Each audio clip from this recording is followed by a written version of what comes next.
So it's actually a very well-built rig. It's got a lot of different controls that show up right at the start, which can sometimes be a little confusing when you first start out. So what I mean by this is as soon as you open the rig, there's all the facial controls, there's the cloth controls here, which is really cool. It's from what the little testing I've done, these seem to be very responsive, which is really nice. But it's a lot of stuff to kind of deal with. So oftentimes when I'm starting to test a rig, I don't want to see everything because, for example, the first thing I want to test is the body mechanics. How does the body move? I don't want to have to deal with all the cloth stuff as well. Now, luckily on this rig, there's some display layers. So for example, I could turn off the cloth here, and now we can just deal with the main body mechanics. But you'll notice that there's no way to just turn off specific controls, or at least not that I've seen in the rig so far. So one thing that I like to do is the cloth rigged or skinned? It's rigged and skinned slightly. So for example, if I move the arm, you'll see that it moves with, but then you do have control over it as well, which is really nice. So you get a lot of control over how this moves. It's not absolutely perfect, but for most things, I think it'll be pretty good. It's mostly just trying to keep the form in there. That's going to be the tricky part. But if you do find you're just getting issues with the clothing, you can always just turn it off and then make a simmed clothing afterwards if you wanted to. So the first thing I'm going to actually do before I get started is I'm just going to simplify certain things. So I'm going to create a new display layer, and let's just call this cloth controls. Okay. And I'm just going to select all of the clothing controls. And as I select them, I'll just right click here and hit add selected and turn off the visibility. This is something I like to do with quite a few different rigs. A lot of rigs, when you work with them, they will have controls specifically to turn off other controls, which is really nice. But if they don't, which many don't, display layers work just as well. And as I do this, we also don't need all of these ones here because that's for the tassel in the front. Add that. There you go. Suddenly that rig looks so much more simple compared to that. A lot less to deal with in terms of animating. Now, sorry it's out of context question, but every big cat, cheetah, jaguar, leopard have a similar body mechanics? Yes. There will be differences based on their anatomy. So for example, a tiger is much heavier and stockier, bigger than something like a cheetah that's much thinner. When they run, cheetahs have a very specific type of run because they are so fast compared to something like a tiger. But in general, cats, even down to small cats, have very similar body mechanics. It's very strange in that sense. When you look at a small cat, they move very similarly to a big cat. The weight is very different. There's going to be extra physics that come into play, but the way they move is similar, which is very different from a dog. If you look at dogs, for example, you look at small chihuahuas, they will move very differently than something like Saint Bernard, a big dog. Greyhounds move very differently from pugs. Now, to be fair, there are certain cat breeds that will move very differently. There's the short-legged cats. I forget what their actual names are. But they move very differently because their legs are shorter. But it's just one of those odd things that cats are kind of universally similar in a lot of ways. They are different. There are differences, but you can apply a lot of the same mechanics that you learn. So hopefully that helps. So we've hidden the cloth controls. Now, the next thing I like to do when I'm exploring a rig is I'm just going to go through and not worry about posing things, but just look at the controls I have. This is something very important when you're exploring a new rig. And I see this happen a lot with students where they'll get a rig and they'll start animating it, and halfway through the animation, they'll realize that, oh, there's this one control that if I had known about it, would have made my life so much easier the rest of the time. And like, not just a little easier, like make the shot go from pulling your hair out frustrating to one click and you're done. That kind of improvement. So one of the first things I like to do is explore the rig. What controls do we have? What do they do? I might not see the benefit of it now, but at least I have it in my head and we can see it and kind of keep it in mind. Let's see. So would you rather use cloth simulation rather than rigging clothes for cartoony art style? For very cartoony, usually you'd want rigged clothing, just because when you have cartoony animation that moves super quickly, a simulation won't be able to keep up with it. It won't understand what's going on. And more likely than not, it'll break. So let's go to an extreme. Hotel Transylvania. Dracula's Cape, if you've seen that show. It's rigged. It's not simulated. There are moments when it's simulated when he doesn't move very much, but when he's moving in a really cartoony way and like just zipping across the screen, it's all hand animated, because a simulation wouldn't be able to keep up with how fast he's moving. Simulations are based typically in real world physics. So if a character breaks those, especially in extreme ways, it doesn't really work anymore. So there are ways of avoiding that, but that's much more complex. So if this was going to be a very cartoony extreme shot, I would much rather use the rigged controls that the clothes have here.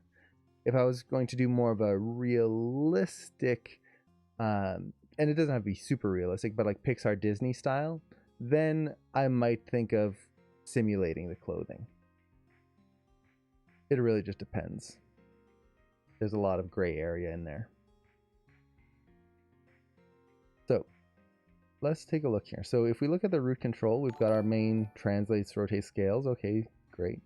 We can change our rotation order. That's really nice. So rotation order is basically the way gimbals work in any 3D program. So let me take a cube here, for example.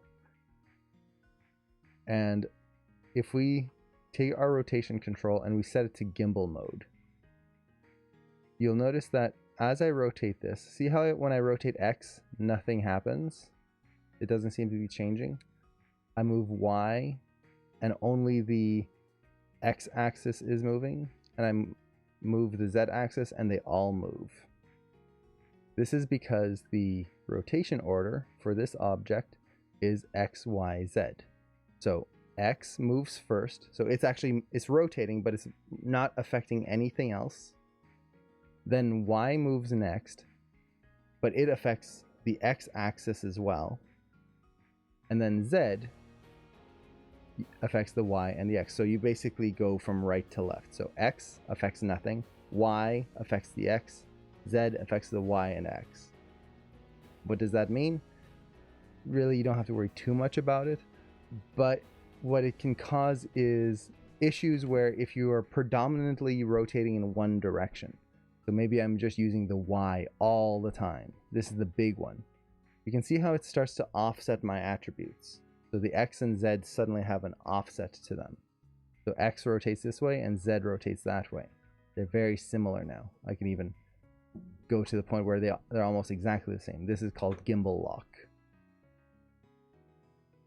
Most of the time, you're not going to have to deal with that. But if you can imagine Aang as a character, for anyone who's seen the show, you know that he flips through the air. He's doing all of these really cool moves, doing all of these really intricate motions. This can really cause some issues if you're not careful, especially if he's spinning around a lot. So the ability to adjust your rotation order right from here is actually really nice because it allows you to switch it to a situation that works best for the motion that you're working with. So why would you use that? It's not too hard once you get used to it, but when you're not used to it and you kind of just look at it, it is very kind of like, what the heck? Why would I use this? You kind of have to go into a situation where you need it to really understand. And once I do some animation tests, we might actually run into some situations where I'll need to switch it. So it really is just picking the order that's going to work best for what you need. Now, one thing with this rig compared to a lot of the rigs I tend to use is that the FK-IK switches, or the blends I should say, to switch the arms and the legs and the spine from FK to IK, it's all in the root control here, the master. So this is going to allow us to switch from one to the other. Usually the rigs I tend to use, they have it in the arms and the legs, so that's something to keep in mind. On the hip control here, we've got a gimbal attribute, which, let's see how this works. So the gimbal, typically what this allows us to do, I'm gonna just set the eyes to follow along here so that we don't get the weird looks there. So that gimbal attribute, what this allows us to do is change the center of gravity of the character. So by default, we have the cog control, which is a center of gravity control. This is not the hip control, even though we tend to use it like the hips. This control can be used to pivot the character around certain spots. So for example, by default, it moves around the hips. So if I rotate this, we get that motion. But if I offset the gimbal cog, so I turned on the gimbal, now I can move this, let's say around here. As I swing the character, now he swings from his chest. If we lower this even more, we can rotate him from his head. If I bring it, let's undo this here, off to the side, like so, I can rotate him as if he's being swung around from some other point. So for example, if I wanted him to grab onto something and swing around a pole, instead of having to try and put the hand in place and get all of these rotations to make sense, I could just see how this will work. I'm going to take my cog control, place it right where the hand is, somewhere around there. Let's move this off to the side there. And now, there we go. He spins around that hand. So I could make a really complex spin in multiple axes, and let's actually make sure I'm in object mode here. So I could do a complex spin and his hand stays in place. So if I have to have him place his hand on the ground and then do a really interesting spin, this could potentially work. I don't need to use this, but it's there if I need. That's the important thing. And this is why exploration of the rig is very important when you first start out. It's little things like that that can make your life go from literally pulling out your hair, just going, why did I choose to animate this, to, oh, okay, boop, boop, done. Yay. And then you move on. And Boromark, hello! Crazy Gooey, hello, hello. Can you switch between them without affecting the animation? You can. Oftentimes you just need to key it like a switch. So just like how you'd switch from FK to IK, you would switch your rotation order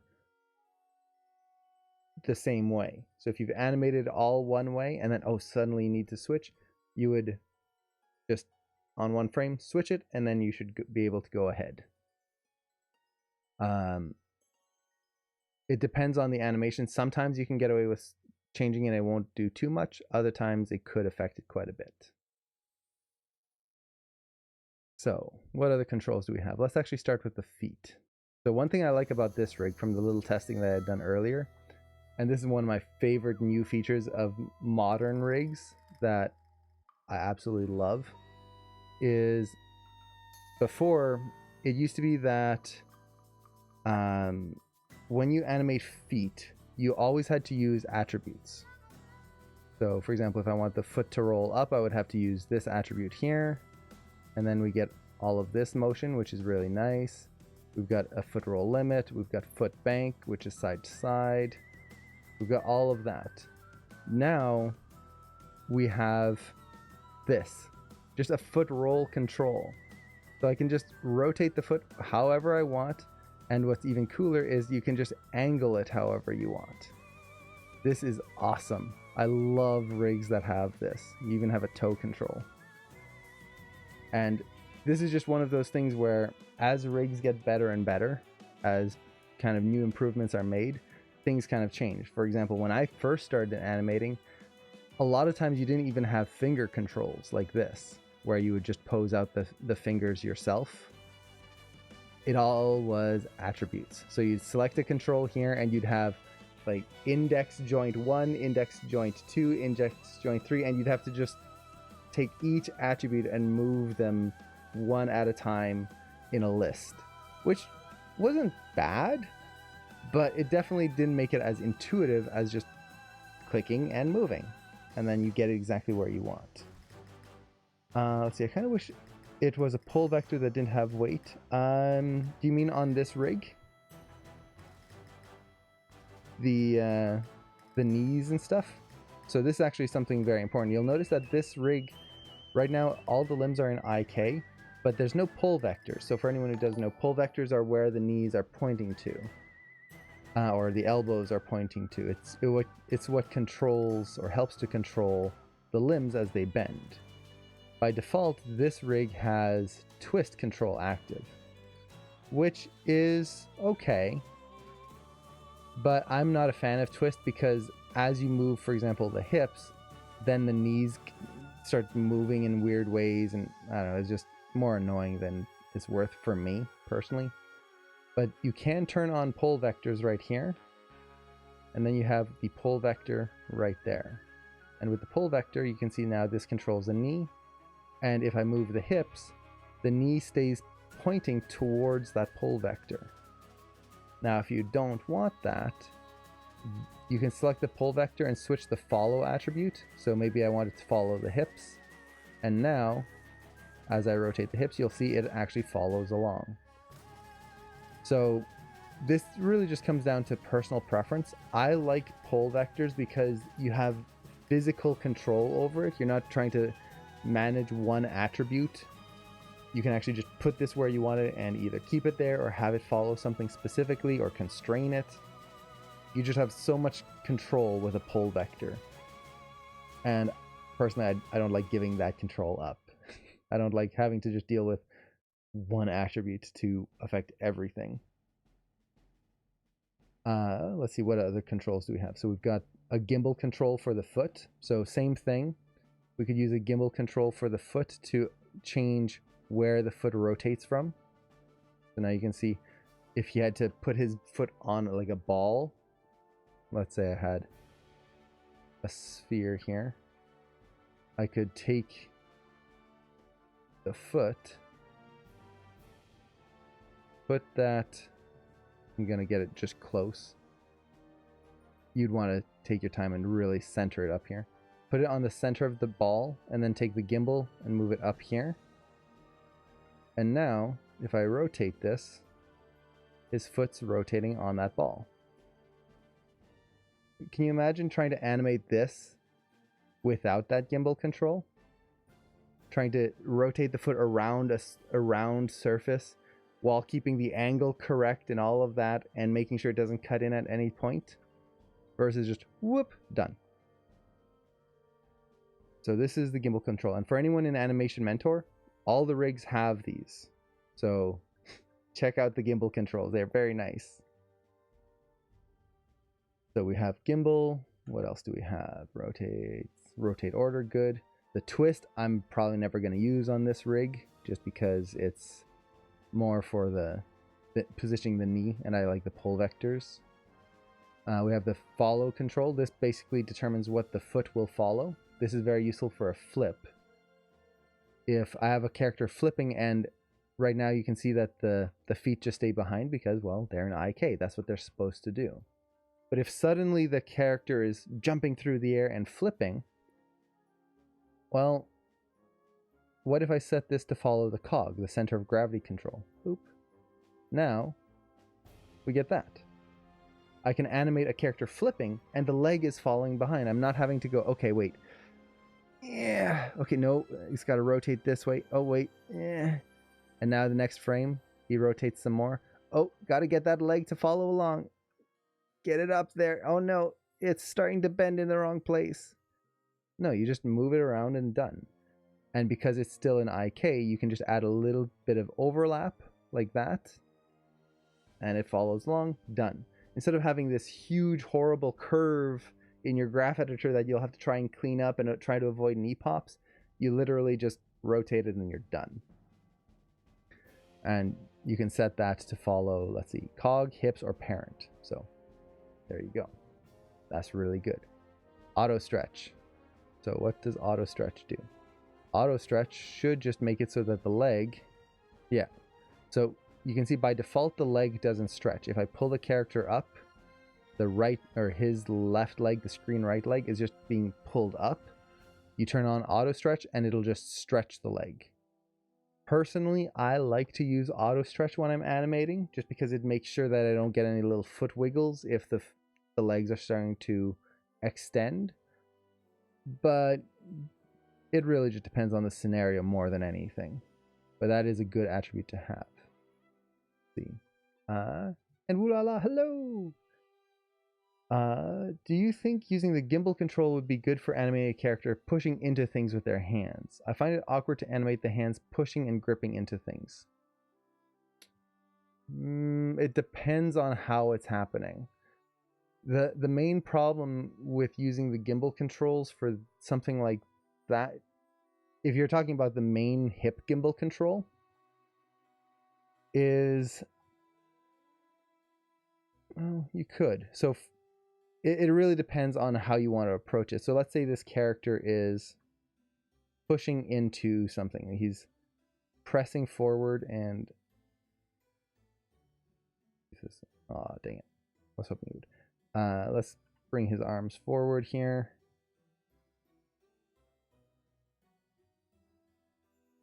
Terrible pose. And I want him to press into this. Well, I could use the hips, but then the problem becomes that a lot of that motion is going to be coming from the shoulders as he's trying to press in.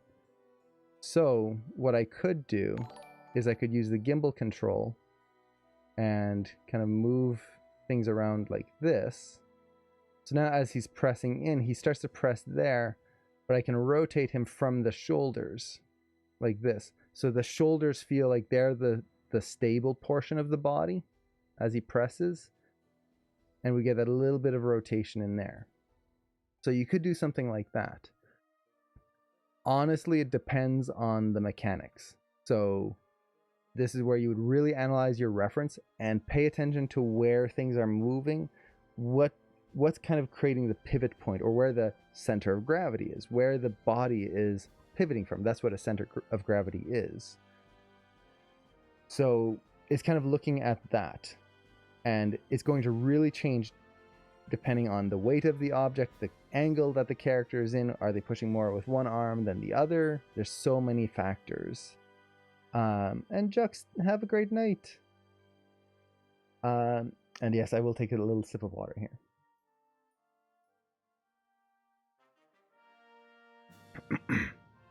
So hopefully that kind of answers the question in a little bit of a way. Almost choked on my water there. But yeah, I definitely would explore it. And this is where exploring it early on is really nice. Like doing what I'm doing here, just looking at a rig and testing things. So what other controls do we have in the feet? So we've got pull vector, twist, master, auto stretch, manual stretch. So this basically just lets you stretch the leg. Nice. Hee, get little short tiny legs. That would be great for getting more cartoony stuff if you needed to.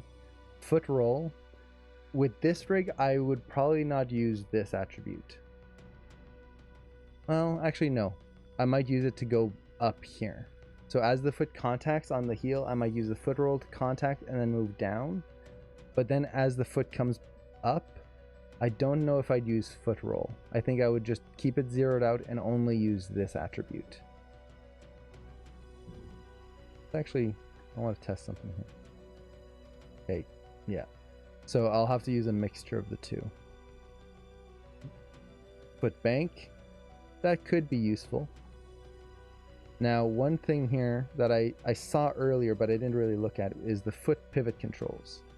And these are basically, yep, just controls that allow you to pivot the foot in very specific places. So instead of using the foot bank, I would probably use this control here, because then you have even more control over it. Yeah. So these would be really handy, especially in just getting specific kind of offsets in the foot. So if I need to spin from the toe, there we go. Now if I need to spin from the ball of the foot, what would I do? I think I might just, let's see if this works. You can see how if I move the toe control, the heel one stays in place. Let's see what happens if I now take this. Yeah, there you go. Now I can rotate it from the ball of the foot. So just create that little offset in there. I love Kingdom Hearts as well. I still need to play the last one. I have it. I just never had time to check it out. So those are really good controls. Okay, don't need to see them all the time though. So that's pretty much the foot. That's a lot of good controls in there. We've got this one here, that's pretty basic. There's no other attributes. Good. Toes, good. Other leg is the same. So one thing I just want to make sure is that I set the pull vectors on. There we go. And Mr. Clea, thanks so much for the follow. I really appreciate that. Let's see. I could definitely take a quick look at your shot bar mark. And actually, I did have a question for you. Did the ghosting help with the issue you were having? If not, I can try to write that script for you today sometime. So we have bend bows on the legs. Those are always fun. And these are turned on by default, which I personally, the more I've been animating, I used to turn them off right at the start because it's too much to look at. Nowadays, I just keep them on all the time because I like to sculpt the poses right from the start, or at least very close to the start. So I tend to keep bend bows on now. We've got these hip controls here. What do these do? Okay, so that's just the hips, and okay, so it's the yellow and these ones here. And Sean, hello. Okay, I'll write you that script. I should hopefully be able to do it today. So now this rig, by default, the spine is actually set to IK when you first open it up, which means that if I rotate the upper spine here, you'll notice it just moves the upper spine. This part here is just a bend control. So it's just there to help adjust the bend of the spine if you need it, that curvature. So this is great for more cartoony motions, but it can be very tricky to use at first. This control is just an isolated control, so you'll notice you just get this. It's very creepy. This would be pretty much only used to really push certain poses. I would probably try to avoid this as much as possible for most shots. Now, this is the IK, so you get a lot of good squash and stretch on here. Now, the problem with IK, it's not bad to use, but you always want to make sure that you are thinking of how the spine would actually function. For example, if the character is going to bend forward, he doesn't just do this. Our spine does not do that. If it did that, we would be in big trouble. You'd have to actually move it forward as well, and then round that spine out. So IK controls, you're not dealing with just a rotation or just like, oh, a simple move. Dude, you have to shape it. That's the key with IK. You are shaping the spine, and you have to keep the consistency of the spine. With the FK controls, so this is the FK controls on the character.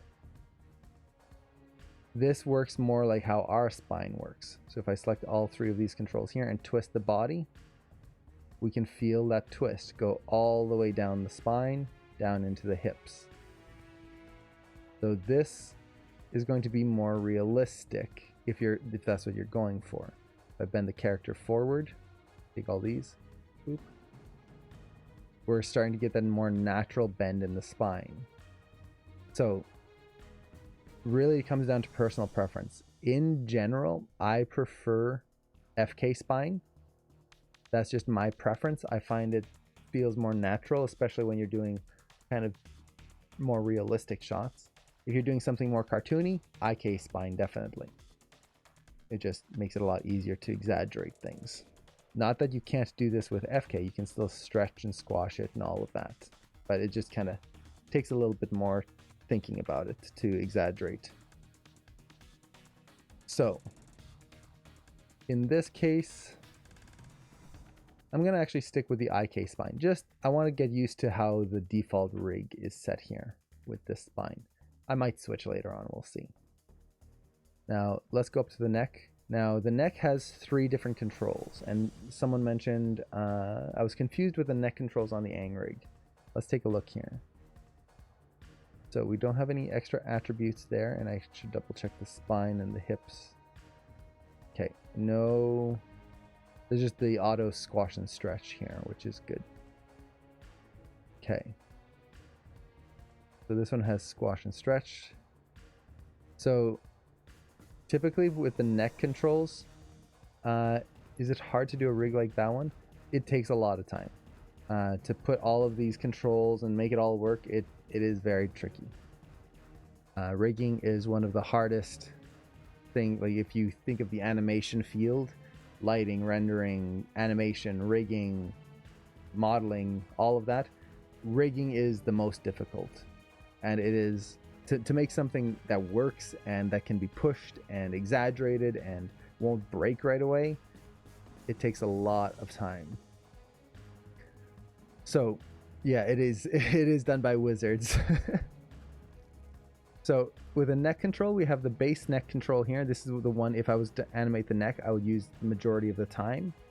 And then you have this, which is the offset control. This is basically, if you see rigs with 2 controls in the neck, you aren't using both of them all the time, because that's not how the neck works. Our neck pivots from kind of the base of the shoulders there, and our head rotates at the top of the spine. It doesn't really bend and shift too much in the middle here. This control is basically just there to help shape the neck. So if I need a specific pose and it's like, that line that it's creating, I'm not a fan of it, I can use this to help shape that line. Maybe push the curvature if I have to. That's what it's there for. It's a polish control. You can kind of think of it like a bend bow of the neck. Just how you wouldn't use this control to bend the arm. You would just use it to enhance the bend of the arm. Same thing. Now, one thing I love about this rig, which I wish more rigs would have, this is the first rig that I've seen that actually has this built in. There's this tension control, which just lets you add the tension in the neck, which is awesome, especially considering that most people will be animating this rig kind of fighting and doing these high tension actions. Being able to just tense up the neck a little bit is gonna be beautiful. That is so cool. I love that control. So let's go to the head. We'll skip the face for now. I just want to go to the main head control. Okay, so we've got orient space. This is basically where the head is following. By default, it's set to it master, which is its own, which means basically it stays straight. This is the way I like to animate the head.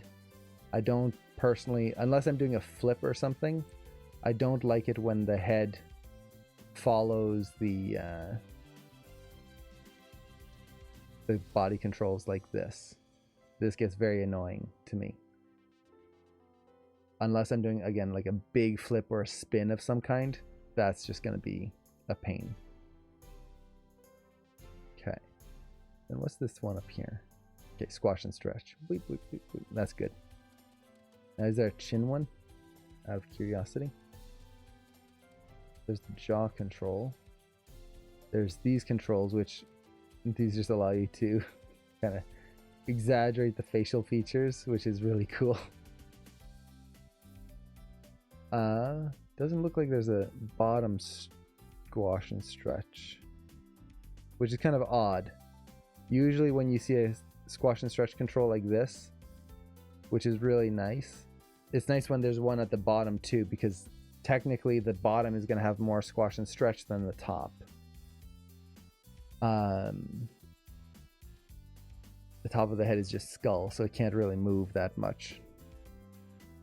See. Did they sculpt the neck extension and make a blend shape for it? I'm assuming that's what it is. I'm assuming what this control is doing as you're adjusting it is it's just adjusting the weight of the blend shape in and out. So that's like 100% and that's 0%. That would be my assumption. Let's see. Head. Let's switch the head back to master there. Okay. It feels like I'm missing the lower gouache control. Like it should be here somewhere. We've got cheek puffs. Okay, I'll look at those later. So we've got the eye controls. Eyelid follow. That's basically if you move the eye, does the eyelid move along with it? I like having a little bit of it, but not too much. I like to add a lot of that myself as well. Let's see, we've got the space attribute. So what does the eye control follow? Right now it's set to follow the head. I could set that to just stay still, and now that the eyes focus a little bit more. That's a good thing to have, and that I switch interchangeably depending on what the character needs to do and what they're focusing on. So let's check the shoulders here. So the shoulders are pretty typical. Mostly rotation. You can even translate them. I personally don't translate shoulders too often unless I really need to exaggerate a pose. Mostly because that's not how shoulders work. If I do this, my shoulders aren't just translating up, they're rotating from the clavicle, from this point right here. That bony little nub that you have on the front of your chest there, right under the neck, that's where your shoulders are pivoting from. They rotate there. So if you translate that, that would technically be dislocating the clavicle and the shoulder blade right here.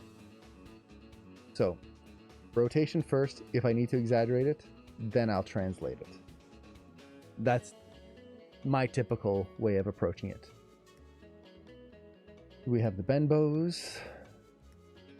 Ooh, the elbow has a pin control. Perfect. So what this means is that I can now just take this elbow and pin it anywhere I want. So if the character has to lean their elbow on something, I can do that. There we go. That's a good control to know about. If you don't know about that and you're trying to keep the elbow in one spot, you're going to have a nightmare of a time. I wonder if the knee has that as well, actually. It does. Perfect. IK hand. Let's see. Pull vector. I'll definitely want those turned on. We've got the twist, which I won't use. Auto stretch, manual stretch. Okay, perfect. Now for the hands, we've got the metacarpals here. That allows us to twist or bend the knuckles, I'll be using those a lot. We've got all the thumb controls. How does the thumb work? Yeah, it's pretty good. A little distortion, but not terrible.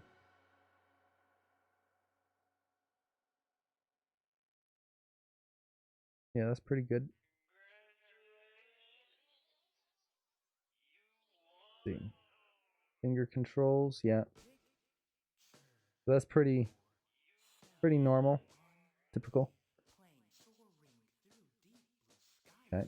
But then there is this control up here. So this control has, it looks like kind of default poses that you can use. So there's spread. I would not use that. Relax. I would not use that. Scrunch. Nope. Bend. Nope. Nope. Nope. And then individual curls. So I would not use any of the controls in here. So honestly, I would just take these, add them to... these are the cloth controls, so I would actually just make another layer here, and I'll just call this like extra controls. And just turn that off. Don't need to use those. And this is where I would put any controls that I know that I'll never use. For example, this chest control here, I might use that, but only for a specific case. So I might just add that in there. That way it doesn't even get in my way. Let's see. So that's pretty much the arm. Very simple. Now the face. We've got the eye controls. We already went through that. Now there are these other eye controls right in front of the eye. This is for the iris and the pupil. So those are definitely good controls to have. We have the head controls here, which just control the kind of, you can almost say the squash and stretch of the face there. Ear controls. Yeah. Ears you almost never animate that much, but it is good to have. And especially when you're doing polish animation, it's nice to add a little ear animation in there. Okay. These are the teeth. So this will let me move the teeth, which oddly enough don't seem textured correctly. It's like it's missing a color. I'll have to double check that. We've got the cheek puff, lip pucker. There we go. Let's actually start from the top. So, eyebrows. Very flexible. And rotate them, that's good. I like to rotate these often to kind of start getting a pose in place. I find it works very nicely compared to trying to move all of the individual ones into that pose. You can do either way. So, eyebrows, pretty simple. With the eyes, we've got the eyelid, lower lid. These look like they're, yeah, the skin over top of the eyelid. That's going to be very useful. You've got the individual shapers, which I was playing around with these a little bit earlier, and they do seem a little finicky. Trying to get like a nice straight line, for example, seems like it can be a little bit of a pain. There's these kind of, it's hard to see, but there's this slight little wiggle right there. I think it'll just take some manual shaping to do.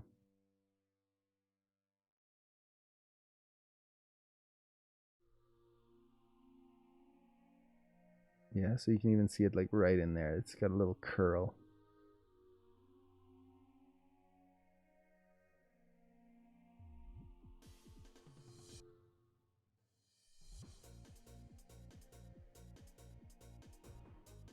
That's not bad. It's just, it means really going in there and fine tuning.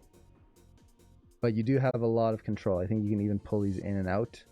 So you have a lot of fine tuning available on the eyes there. Let's see. Make them angry.